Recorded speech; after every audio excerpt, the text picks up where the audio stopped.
Magandang araw, Marinduque. Ako po ang inyong kabayan, Eddie Rosales. Malaking bahagi ng ating sa pang-araw-araw na buhay ang kakalsadahan. Dito umiikot ang buhay ng marami, ang kailang kabuhayan, transportasyon, at iba't iba pa mga gawain. Maging sa ating kabuhayan, malaking bahagi po ang kakalsadahan. Bakit nga po ba pinapatupad ng ating pamahalaan ang ilang mga alituntunin? Bakit nga po ba kinakailangan pangalagaan ng ating mga otoridad ang ating kakalsadahan? Narito po ang aking report. Magandang araw sa lahat ng ating kababayang Marinduqueño. Narito na po muli kami para magpatupad ng tinatawag natin na one time big time o OTBT, Operation Oplan Lambat Bitag Sasakyan. Ito po ay ayon sa guidance ng ating butihing Chief PNP on campaign against criminality. At sa amin pong sa bahagi naman po ng Highway Patrol, sa panguna po ng aming butihing director, si Police Brigadier General Alexander Tagum, sa amin pong Regional Chief na bagong talaga dito po sa Mimaropa, si Police Lieutenant Colonel Reynante Royo Reyes. Base sa aming na-receive na letter, ito pong one time big time ay gaganapin po sa Disyembre 30, Miyerkules, from 7 a.m. to 5 p.m. together with the coordination with our respective local police units. Kasama rin po ang LTO, LTFRB, Crime Lab. So kami po ay nipag-ugnayan na po sa kanila sa madaling panahon para po may satuparan ito sa ating darating na Miyerkules, December 30, na kami po ay magsasagawa ng operasyon sa harap ng 168 sa ganap po ng alas 8 ng umaga. Alinsunod po sa ating tinatawag na health protocols, kasama rin po namin ang representative ng Barangay Santol Health Officer. Sa tulong po nila na habang nagsasagawa tayo ng pag-check sa mga sasakyan, sila naman po ay sa mga tao, sa temperatura po ng mga tao, para mo masukat ang kanilang thermometer through scanner po. So itong operasyon po na ito ay pang-apat na natin. Pang-apat natin po sa sa buwan na to, na bago po matapos ang ang ating pong taon. Sana po maging mapayapa tayo, kalma tayo sa kalsada, na tayo ay nagdadala ng sasakyan, na wala tayong pangamba na ito po ay ligtas, ito po ay hindi alarmado, at ito po ay lehitimong pagmamay-ari natin. At sa ganon po naman ng LTO, sila po ay magche-check naman sa ating mga tinatawag na mga lisensya, mga rehistro, ORCR, plaka. So sila man po ang bahala po doon. Ang sa ganang Highway Patrol naman, kami naman po ang magche-check ng kung ito po ay litibong sa pagmamay-ari nyo sa pamamagitan po ng mga dokumento, pertinent documents na ipresenta nyo sa amin, gaya ng ORCR. Kung ito man ay galing sa bangko, dapat po ay meron kayong dalalang Certificate of Chattel Mortgage. At bukod doon po, dapat po ito ay nakarehistro sa inyong pangalan. So kung di naman po nakarehistro pa sa inyong pangalan, maaari po kayong pumunta sa HPG po para po kumuha ng clearance sa amin. Para ito po ay may patransfer sa pangalan nyo. Bukod doon po sa inyong pinagbilhan ng sa una, pangalawa, kailangan po, kung kayo na po ang nagmamay-ari ng sakyan, dapat po ay mapailipat na sa pangalan nyo. Isa pa po, kung ito po ay lito mong tinatawag natin na with the legitimate or pertinent document, dapat to ay hindi po galing sa mga rentangay o mga pasalon. Ang iniwasan po natin ay mabiktima tayo ng ng mga modus ng mga ito, modus operandi ng pasalon o rentangay scam na laganap po sa atin ngayon. Yun po, sa muli, ako po ay nagpapasalamat na sa magiging tagumpay ng ating operasyon na sa ikapat na pagkakataon po, na sana po ito ay mapatupad namin ng mahusay, matiwasay at maayos sa kalsadahan natin. Maraming salamat po, kababayang Marinduqueño. At sa muli po, mula po sa pamunuan ng Highway Patrol Group na pinangunahan po ng aming butihing direktor, Police Brigadier General Alexander Tagum, ang aming pong Regional Chief dito sa aming Maropa ng RHPU 4B na pinangungunahan po ni Police Lieutenant Colonel Reynante Royo Reyes, sir. Ako po, Police Captain Sid Cariaga, bilang Provincial Officer ng HPG Marinduque. Maligayang Pasko po at maligong bagong taon. Salamat po. Magandang umaga sa inyo lahat. Magandang umaga, sir. Tayo po ay nandito naman sa ating pang-apat na pagkakataon ng one time, big time, Oplan, Lambat, Bitag, Sasakyan. So kasama po natin ang representative ng ating health protocol,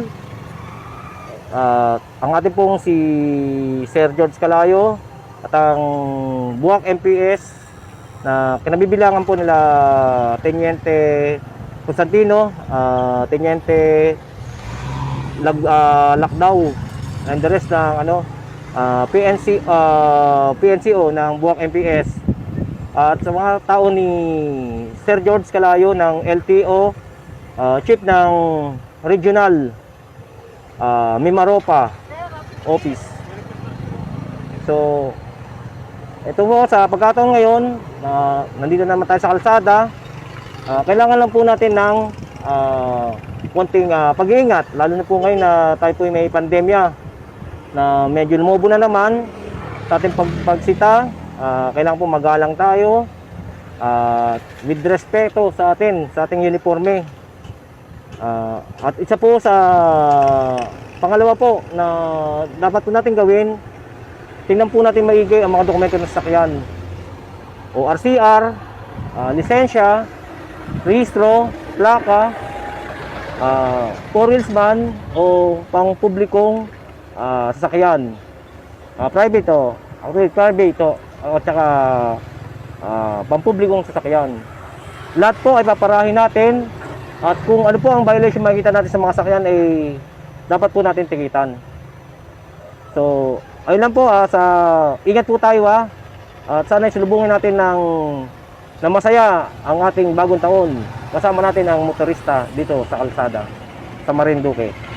Sir George, meron po kayong Magandang araw po sa ating lahat.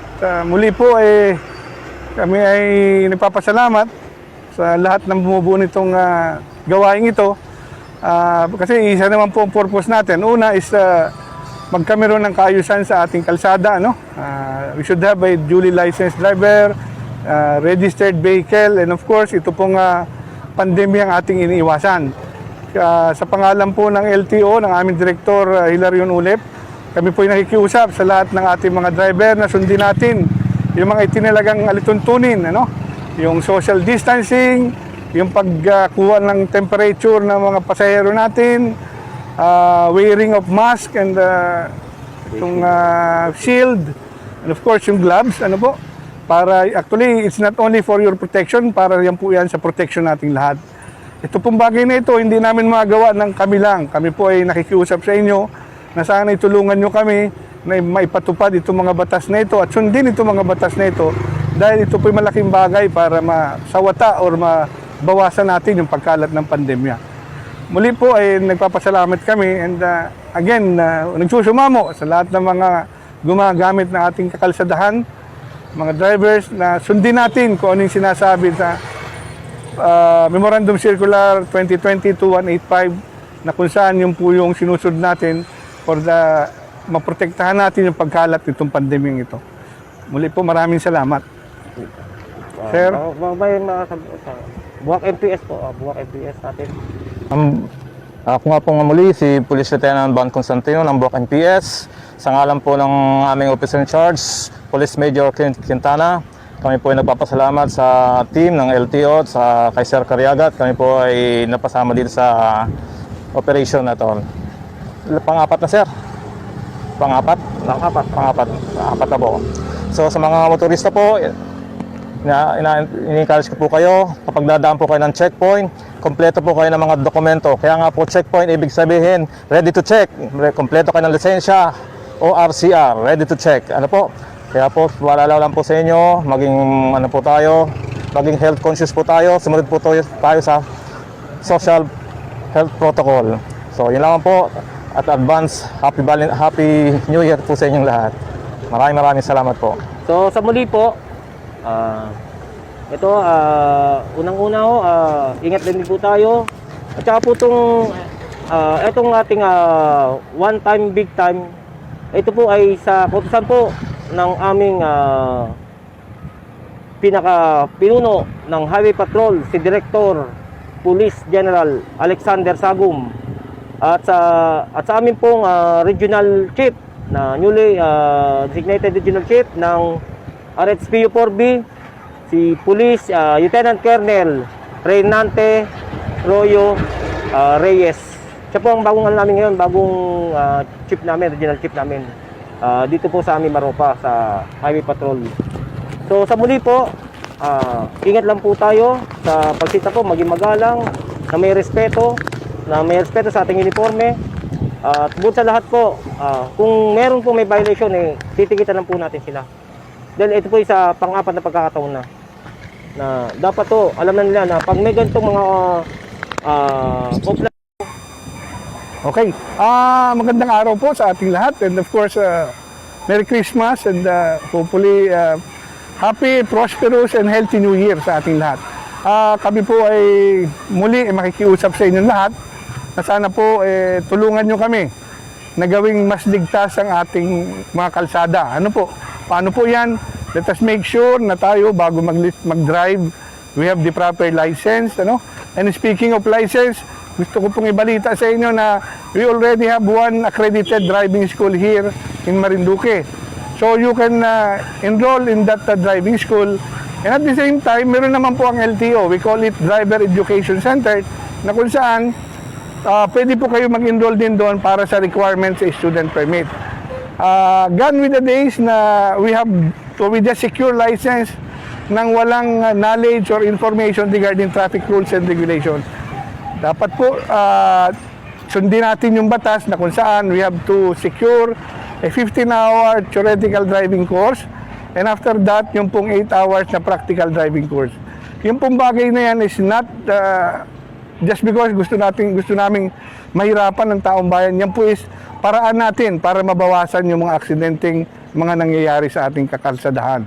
Ganon din po, nakikiusap kami na let us make sure na ang ating po mga sasakyan ay nakarehistro. Ano? Dahil the very reason why we register it because we want to make sure na roadworthy ang ating sasakyan. Meron naman na po tayong operational na private emission testing center na kung saan before po nating may register yung sasakyan, kailangan nating mag-undergo ng emission test. That is for the protection of our environment. So, we cannot do it alone. LTO, HPG, and even the police force cannot do it alone. We need your help. Kailangan pagtulungan po natin ito para mas lalong masiguro natin na ang ating kakalsadahan ay nasa maayos na katatayuan.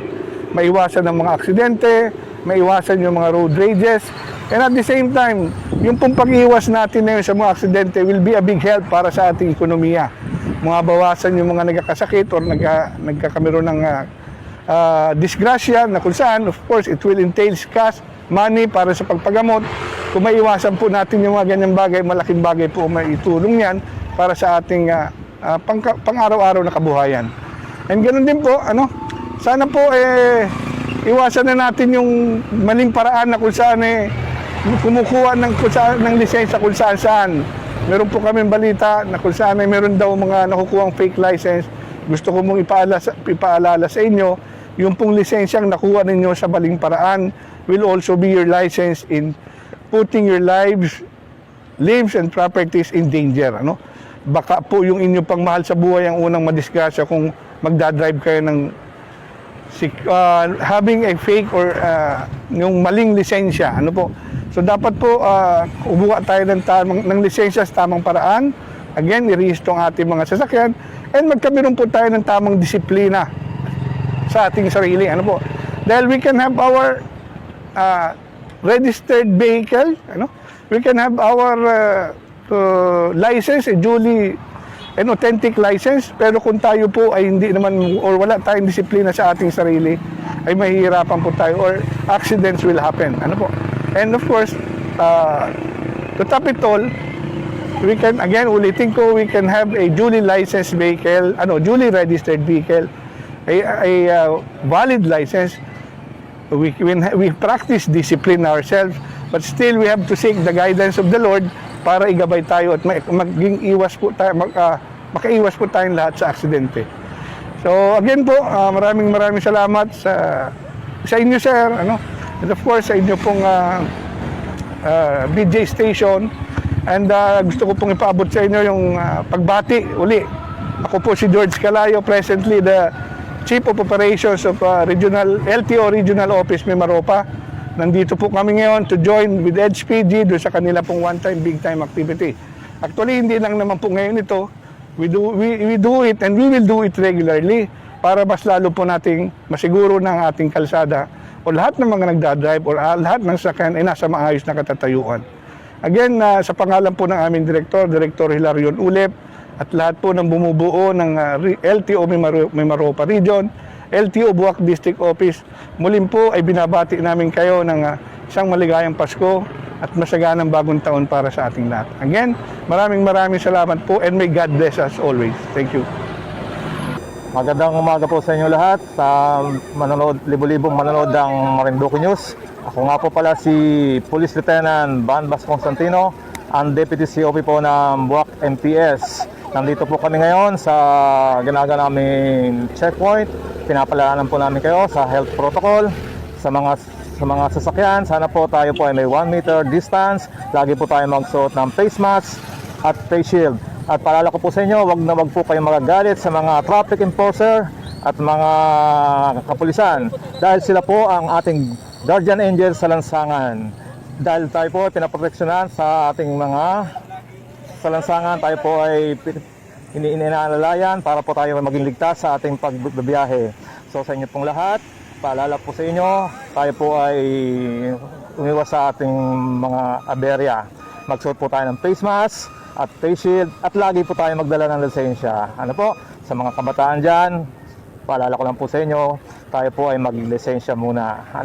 Sa mga magulang, huwag po natin pabayaan ang mga anak natin na mag-drive na walang lisensya dahil po delikado po sa mga kabataan. Sila po ay mga puguso pa. So yun lang po ang masasabi ko po. Binabati ko po kasangalan po naming officer in charge, Police Major Kin Quintana, Merry Christmas po at advance Happy New Year po sa inyong lahat. Yun lang po, maraming salamat po.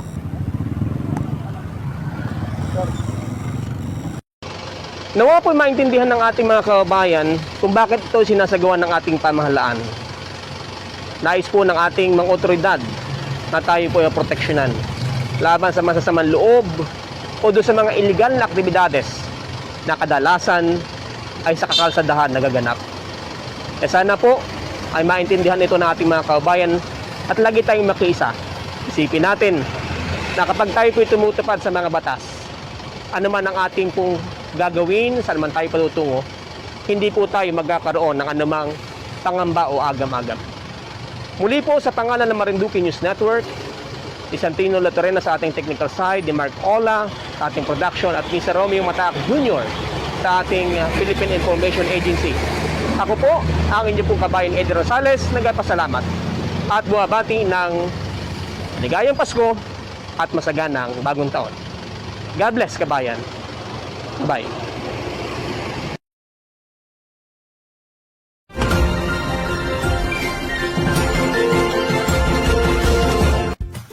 This program is brought to you by Sun Cellular and Smart, Dream Favor Travel and Tours, Best Cafe 8-in-1 Coffee Mix, The Buwak Hotel, The Villa Atilana Resort and Restaurant, the Marinduqueños Association of the Capital Area in Maryland, USA, Tuto Noel Head and Body Relaxation at Kawit Buwak Marinduque, FNB Educational Incorporated, na nagsusublay ng librong dekalidad mula noon hanggang ngayon.